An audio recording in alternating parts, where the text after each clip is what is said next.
হয় পংখী সন্দিকৈ মানসিক ৰোগী আছিল আপোনালোকে দুদিন আগত সংবাদ মাধ্যমত যিবোৰ খবৰ শুনি আছিল যে পংখী সন্দিকৈ মানসিক ৰোগী আছিল পংখী সন্দিকৈ ৰাতি খোৱাৰ সময়ত স্লিপিং টেবলেট খাইছিল পংখী সন্দিকৈ ৰাতিপুৱা 8-9 বজালৈ তেওঁ বিছনাৰ পৰা শুৱা পাতিৰ পৰা উঠা নাছিল ইত্যাদি খবৰ যে আপোনালোকে শুনি আছে মই এতিয়া কম হয় পংখী সন্দিকৈ মানসিক ৰোগী আছিল পংখী সন্দিকৈ মানসিকভাৱে দুৰ্বল আছিল তেওঁলোকে যিবোৰ কথা কৈছে সঁচা কথা কিন্তু কিহৰ বাবে মই কৈছো আপোনালোকে ভিডিওটো শেষলৈকে চাব শেষলৈকে চালেহে বুজি পাব পংখী সন্দিকৈ যদি মানসিক ৰোগী ভাবক তেওঁলোকে যি ধৰণে কথাবোৰ কৈছে পংখী সন্দিকৈ সঁচাকৈ যদি মানসিকভাৱে দুৰ্বল আছিল তেতিয়া হলে পংখী সন্দিকৈ যিবোৰ পদক পাবলৈ সক্ষম হৈছে যি প্ৰতিভাৰে পংখী সন্দিকৈ উজলিবলৈ সক্ষম হৈছে ইমানবোৰ পদক এনেকৈ উজলিবলৈ ইমানবোৰ প্ৰতিভা কোনোবা মানসিক ৰোগীৰ ওচৰত থাকে নেকি পংখী সন্দিকৈ আপোনালোকে অভিনয় চাব বা পংখী সন্দিকৈয়ে তেওঁৰ যি পঢ়াৰ ক্ষেত্ৰত যি ধৰণে মেধাবী আছিল সেইবোৰে আপোনালোকে লক্ষ্য কৰিব তেওঁ যি ধৰণে পদকবোৰ পাবলৈ আজৰি আনিবলৈ সক্ষম হৈছিল ঘৰখনৰ গৌৰৱান্বিত কৰিবলৈ সক্ষম হৈছিল আপোনালোকে এবাৰ নিজেই ভাবকচোন কোনোবা এগৰাকী মানসিক ৰোগী কোনোবা এজন মানসিকভাৱে দুৰ্বল মানুহৰ গাত তেওঁৰ মাথাত ইমানবোৰ চিন্তা শক্তি ইমানবোৰ প্ৰতিভা থাকিব পাৰেনে পাৰে জানো আপোনালোকে নিজেই ভাবক তাৰ পাছত এতিয়া তেওঁলোকে কৈ আছে যে পংখী সন্দিকৈ মানসিক ৰোগী পংখী সন্দিকৈ মানসিকভাৱে দুৰ্বল কৰবাত এই কথাবোৰ শুনাৰ পাছত এনেকুৱা যেন লাগে তেওঁলোকে যেন নিজক কৰবাত বচাবলৈ চেষ্টা কৰি আছে হয় তেওঁ মানসিক ৰোগী হ'ব পাৰে তেওঁ মানসিকভাৱে কৰবাত দুৰ্বল হ'ব পাৰে কিন্তু তাৰ কাৰণে দায়ী কোন জানেনে একমাত্ৰ যিসকলে এতিয়া পংখী সন্দিকৈ মানসিক ৰোগী বুলি স্বীকৃতি দিবলৈ গৈ আছে তেওঁলোক একমাত্ৰ তেওঁলোকৰ বাবে যদি পংখী সন্দিকৈ যদি কৰবাত যদি মানসিকভাৱে দুৰ্বল হৈ পৰিছে তেওঁ যদি কৰবাত স্লিপিং টেবলেট খাব লগা হৈছে তেতিয়াহলে তাৰ কাৰণে কিন্তু দায়ী আন কোনো বেলেগ নহয় একমাত্ৰ তাৰ কাৰণে দায়ী হৈছে যিসকলে বৰ্তমান পংখী সন্দিকৈ মানসিক ৰোগী সজাবলৈ গৈছে তেওঁলোকে নিজৰ গাত লাগি থকা যি সেকা সেই সেকাটো তেওঁলোকে মুছা খেদাবৰ বাবে পংখী সন্দিকৈ মানসিক ৰোগী সজাইছে বুজি পালে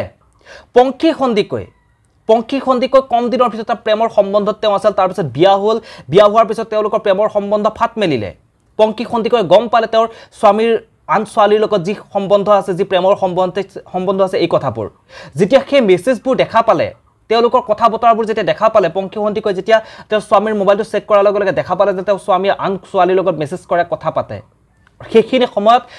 পংখী সন্দিকৈৰ নিচিনা এগৰাকী ছোৱালী কিমান বয়স হৈছে পংখী সন্দিকৈৰ বেছি বয়সৰ ছোৱালী নাছিল পংখী সন্দিকৈ খুব কম বয়সীয়া এজনী ছোৱালী আছিল সেই গৰাকী ছোৱালী কি ধৰণে তেওঁ মেণ্টেলি কি ধৰণে ষ্ট্ৰং হ'ব ভাগি পৰাটো স্বাভাৱিক কথা কৰবাত মানসিকভাৱে তেওঁ দুৰ্বল হৈ পৰাটো স্বাভাৱিক কথা তাৰ কাৰণে দায়ী আন কোনো নহয় তাৰ কাৰণে দায়ী কিন্তু যিসকলে বৰ্তমান পংখী সন্দিকৈক মানসিক ৰোগী সজাইছে তেওঁলোকে পংখী সন্দিকৈ যেতিয়া মাকৰ ঘৰত আছিল যেতিয়া তেওঁ বিয়া হোৱা নাছিল তেতিয়া তেওঁ খুব সুন্দৰকৈ তেওঁ কামবোৰ কৰি গৈছিল অভিনয় কৰিছিল কবিতা আবৃত্তি কৰিছিল পঢ়াৰ ক্ষেত্ৰত কিমান তেওঁ ভাল আছিল সকলোৱে ভাল পাইছিল সকলোৱে মৰম আদৰ কৰিছিল কিন্তু যেতিয়াই তেওঁ বিয়া হৈ আহিল তাৰ পাছৰ পৰাহে তেওঁ জীৱনটো কৰবাত খেলি মেলি যেন হৈ গ'ল ভুল মানুহৰ লগত তেওঁ সম্বন্ধ আৰম্ভ কৰিলে ভুল মানুহৰ লগত তেওঁ সংসাৰ আৰম্ভ কৰি তেওঁ তেতিয়ালৈকে ঠিকে আছিল যেতিয়ালৈকে প্ৰতিবাদো কৰা নাছিল তেওঁ দেখা পোৱাৰ পিছত তেওঁ সহ্য নহ'ল কেনেকৈ সহ্য কৰিব তেওঁ যেতিয়া প্ৰতিবাদ কৰিবলৈ গৈ তাৰ পাছত তেওঁ এটা সময়ত গৈ নিজৰ জীৱনটো শেষ কৰি দিব লগা হৈছে টোপনি কেনেকৈ স্লিপিং টেবলেট খাবই লাগিব যেতিয়া দেখা পাব যে গিৰিয়েকে আন কাৰোবাৰ লগত মেছেজ কৰিছে কথা পাতিছে আন কাৰোবাক ভাল পায় তেওঁলোকৰ বিয়া হোৱাও বেছি দিন হোৱা নাছিল 6 মাহমান হৈছিল মাত্ৰ যেতিয়া সেই 6 মাহতে গোটেই গিৰিয়েকৰ মুখাখন যেতিয়া খোল খাই পৰিব মুখাখন যেতিয়া ওলাই পৰিব তেতিয়া সেই গৰাকী ছোৱালীয়ে কেনেকৈ থাকিব কেনেকৈ তাই টোপনি মাৰিব পাৰিব কৰবাত স্লিপিং টেবলেট খাব পাৰে একো ডাঙৰ কথা নহয় কৰবাত মানসিকভাৱে ভাগি পৰিব পাৰে ছোৱালীজনী একো ডাঙৰ কথা নহয় তাৰ বাবে দায়ী কিন্তু একমাত্ৰ তেওঁলোকেই যিসকলে বৰ্তমান পংখী সন্দিকৈক মানসিক ৰোগী সজাবৰ কাৰণে চেষ্টা কৰিছে হয়নে নহয় আপোনালোকে তলৰ কমেন্ট বক্সত মোক কমেন্ট কৰি জনাবৰ কাৰণে একেবাৰে নাপাহৰিব এতিয়ালৈকে যেহেতু পংখী সন্দিকৈ যে পোষ্টমৰ্টম যেটো ৰিপৰ্ট এতিয়ালৈকে সেই ৰিপৰ্টটো আহা খবৰটো মই এতিয়ালৈকে পোৱা নাই এতিয়ালৈকে সেই কথাটো মই গম পোৱা নাই গতিকে যদি পংখী সন্দিকৈ সেইটো যদি আত্মহত্যা নে পৰিকল্পিত হত্যাকাণ্ড আপুনি মই আমি সকলোৱে গমেই পাওঁ তথাপিও মই কৈছো বাৰু পংখী সন্দিকৈ আত্মহত্যাই কৰিলে যদি কিবা কাৰণত তাই আত্মহত্যা কৰিলে কিন্তু তাৰ কাৰণে পংখী সন্দিকৈ দায়ী নহয় পংখী সন্দিকৈ আত্মহত্যা কৰিলেও পংখী সন্দিকৈক মাৰিয়ে পেলাইছে